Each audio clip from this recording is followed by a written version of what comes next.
DCM ಹುದ್ದೆ ವಿಚಾರ ನೀವು ಹೈಕಮಾಂಡ್ ಹೇಳಿದ್ಮೇಲೆ ಅಲ್ಲಿಗೆ ಮುಗೀತು ಅನ್ನೋಂತ ಮಾತುಗಳನ್ನ ಹೇಳಿದ್ರಿ. ಅಂದ್ರೆ ಮಾಗಡಿ ಬಾಲಕೃಷ್ಣ ಅವರು ಯಾರು ಡಿಸಿಎಂ ಹುದ್ದೆ ಕೇಳ್ತಾರ ಅವರು ಎರಡೆರಡು ಲೋಕಸಭಾ ಕ್ಷೇತ್ರವನ್ನು ಗೆಲ್ಸ್ಕೊಂಡ್ ಬರ್ಲಿ ಅನ್ನೋಂತ ಸ್ಟೇಟ್ಮೆಂಟ್ ಮಾಡಿದರು. ಸುಮ್ಮನೆ ಅದಕ್ಕೆಲ್ಲ ನಾನು ಪ್ರತಿಕ್ರಿಯೆ ಮಾಡೋದಿಲ್ಲ. ಈಗ ನಾನು ಮೊದಲೇ ಹೇಳಿದ್ದೇನೆ, ಎಐಸಿಸಿ ಅಧ್ಯಕ್ಷರು ಹೇಳಿದ ಮೇಲೆ ಅದು ಅಲ್ಲಿಗೆ ಅಂತಿಮ. ಯಾರೇನೇ ಹೇಳಿಕೆ ಕೊಟ್ಟರು ಅದಕ್ಕೇನು ಅರ್ಥ ಬರೋದಿಲ್ಲ, ಅಪ್ರಸ್ತುತ. ಅವರು ಹೇಳಿಕೆ, ಅಧ್ಯಕ್ಷರ ಹೇಳಿಕೆ ಅಲ್ಲಲ್ಲ, ಎಐಸಿಸಿ ಅಧ್ಯಕ್ಷರು ಅದರ ಮೇಲೆ ಹೇಳಿದ ಮೇಲೆ ಅಲ್ಲಿಗೆ ತೆರೆ ಎಳೆದಿದ್ದಾರೆ ಅವರು. ಅದು ಪ್ರಸ್ತುತ ಅಪ್ರಸ್ತುತ ಪ್ರಶ್ನೆ ಬರೋದಿಲ್ಲ. ಸರ್, ಹಾವೇರಿ ಕೇಸಲ್ಲಿ ಡಿಸಿಎಂ ಹುದ್ದೆ ವಿಚಾರ ನೀವು ಹೈಕಮಾಂಡ್ ಹೇಳಿದ್ಮೇಲೆ ಅಲ್ಲಿಗೆ ಮುಗೀತು ಅನ್ನೋಂತ ಮಾತುಗಳನ್ನ ಹೇಳಿದ್ರಿ.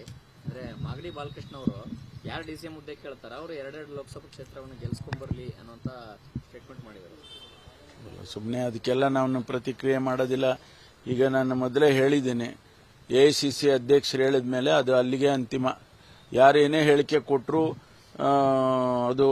ಅದಕ್ಕೇನು ಅರ್ಥ ಬರೋದಿಲ್ಲ, ಅಪ್ರಸ್ತುತ. ಅವರು ಹೇಳಿಕೆ, ಅಧ್ಯಕ್ಷರ ಹೇಳಿಕೆ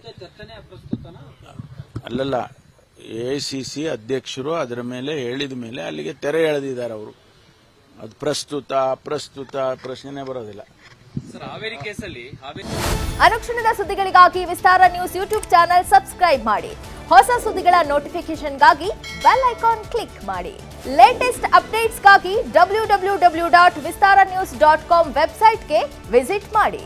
ಅಂಗೈಯಲ್ಲೇ ಜಗತ್ತಿನ ಸುದ್ದಿ ತಿಳಿಯಲು ವಿಸ್ತಾರ ನ್ಯೂಸ್ ಕನ್ನಡ ಆಪ್ ಡೌನ್ಲೋಡ್ ಮಾಡಿ.